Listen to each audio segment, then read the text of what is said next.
State Auditor Diana DiZoglio has expressed her frustrations with both you and House Speaker Ron Mariano for not cooperating with her effort to audit the legislature.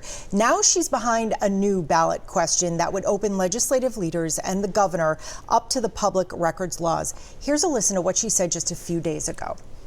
Even if we win over 159 legislators, if the Speaker says no, nope. Speaker rules and reigns the state of Massachusetts, just like a king. Senate President rules and reigns over Massachusetts, just like a queen. What's your response to that? She has no idea what happens in the Senate. And that's very unfortunate. She's a former senator. Which she still has no idea, or she's totally forgotten, to be honest with you. Our agenda in the Senate comes from discussions, meetings from the senators themselves.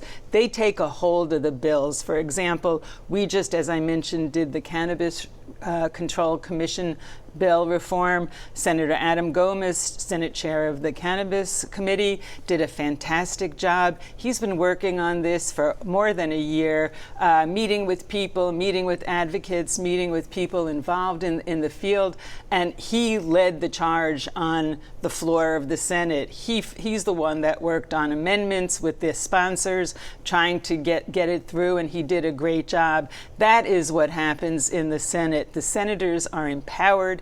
We spend hours and hours in caucus talking about bills and issues.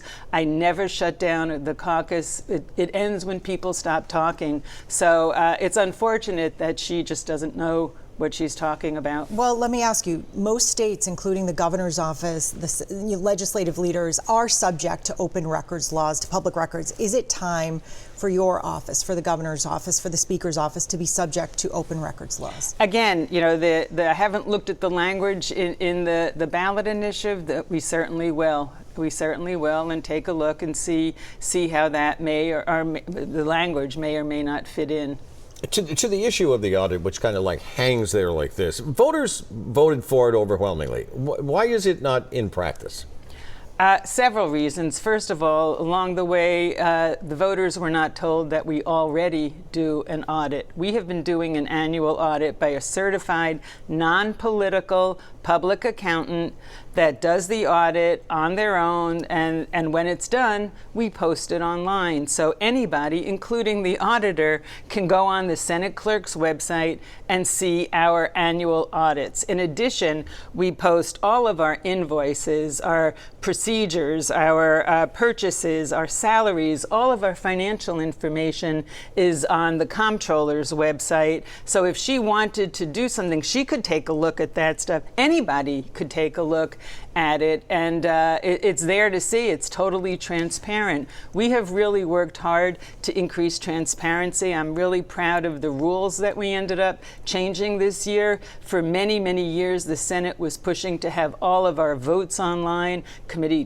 public testimony, and summaries online. That now exists, so we have become much more transparent. The Senate every Monday posts on all social media the week ahead, the hearings, so that people know what hearings, what issues are going to be discussed and debated, and we're continually doing more. But when people don't hear you say, yes, the governor's office, the legislative leader should be subject to open records laws, period, they wonder why. What would you say to them? Well, I think that we need to take a look at the language. I mean, we do a lot of policy and we do a lot of things, a lot of areas, but we will take a look at it. We are with the Senate President, and we are on the record this morning. Stay with us.